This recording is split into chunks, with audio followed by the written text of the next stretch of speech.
Hi friends, అందరికీ నమస్తే. Welcome to Vishwarahasyam. ఇవాళ మనము శ్రీ లక్ష్మీ నరసింహస్వామి అవతారమైనటువంటి మత్స్యగిరి ఆలయం గురించి తెలుసుకుందాము. శ్రీ లక్ష్మీ నరసింహస్వామి ఎక్కువగా కొండలను గుట్టలను తన స్థిర నివాసంగా చేసుకొని తన భక్తులకు దర్శనమిస్తూ ఉంటాడు. ఉదాహరణకు యాదగిరి గుట్ట, అట్లాగే అహోబిలం, తర్వాత ఇప్పుడు మత్స్యగిరి, ఇట్లా రకరకాలుగా చూసుకుంటే లక్ష్మీ నరసింహస్వామి గుట్టలని తన నివాసంగా ఏర్పాటు చేసుకున్నారు. ఆ స్వామి ఆ కొండలపై గల గుహలలో వెలిసి పూజాభిషేకాలు అందుకుంటూ ఉంటాడు. అలా ఆయన కొలువైన పరమ పవిత్రమైన పుణ్యక్షేత్రాలలో మత్స్యగిరి ఒకటిగా కనిపిస్తుంది. ఇది యాదాద్రి భువనగిరి జిల్లా వలిగొండ సమీపంలో విలసిల్లుతుంది. లోక కళ్యాణం కోసం శ్రీ మహావిష్ణువు ధరించిన దశావతారాలలో మత్స్య అవతారం మొదటిది. అలాంటి మత్స్య అవతార రూపంలో శ్రీ లక్ష్మీ నరసింహస్వామి కొలువైన పుణ్యక్షేత్రంగా మత్స్యగిరి ప్రసిద్ధి చెందింది. ఒకనప్పుడు సోమకాసురుడు వేదాలను అపహరించి దేవతా శక్తులు బలహీన పడేలా చేయాలనుకుంటాడు. బ్రహ్మదేవుడి నుంచి వేదాలను దొంగిలిస్తాడు.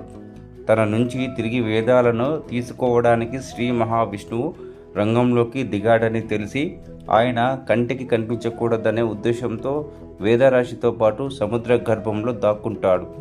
అది గమనించిన శ్రీ మహావిష్ణువు మత్స్య అవతారాన్ని ధరించి సుమిత్ర గర్భంలోకి ప్రవేశిస్తాడు. ఇద్దరి మధ్య ఘోరమైన యుద్ధం జరుగుతుంది. సోమకాసురుడిని సంహరించిన శ్రీ మహావిష్ణువు తిరిగి వాటిని బ్రహ్మదేవుడికి అప్పగిస్తాడు. అలా వేదాలను రక్షించడానికి శ్రీ మహావిష్ణువు మత్స్య అవతారాన్ని ధరించాడు. అయితే మిగతా అవతారంలో మాదిరిగా స్వామి మత్స్య అవతారంలో వెలిసిన క్షేత్రాలు చాలా తక్కువ. అలాంటి అరుదైన క్షేత్రంగా మత్స్యగిరి కనిపిస్తుంది. కొండ గుహలలో గుట్టలపైన ఆవిర్భవించిన విష్ణుమూర్తి రూపాలను నరసింహస్వామిగా భావించి భక్తులు సేవించి తరిస్తుంటారు. అలా ఈ కొండపై మత్స్య అవతారంలోని సాలగ్రామ శిలనే భక్తులు శ్రీ లక్ష్మీ నరసింహస్వామిగా భావిస్తూ కొలుస్తుంటారు. స్వామివారి ఆవిర్భవించిన తర్వాత కాలంలో ఆలయ నిర్మాణం జరిగింది. ప్రతి ఏడాది జ్యేష్ఠ శుద్ధ త్రయోదశి నుంచి 5 రోజుల పాటు ఇక్కడ బ్రహ్మోత్సవాలు జరుగుతూ ఉంటాయి.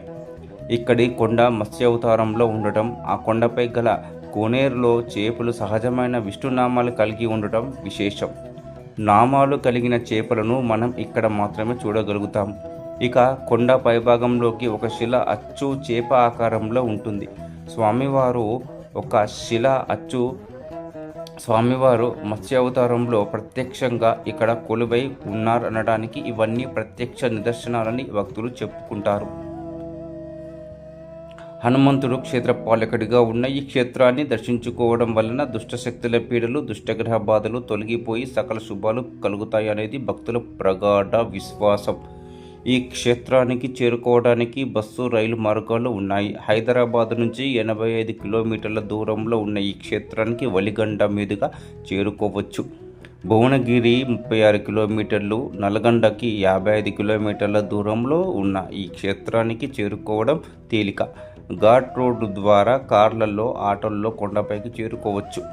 సువిశాలమైన ప్రదేశంలో ప్రశాంతమైన వాతావరణంలో అలరారుతున్న ఈ క్షేత్రాన్ని దర్శించడం వలన అనిర్వచనీయమైన అనుభూతిని కలుగుతుంది. సో ఫ్రెండ్స్, నెక్స్ట్ మరొక వీడియోతో మళ్ళీ కలుద్దాం. నమస్తే.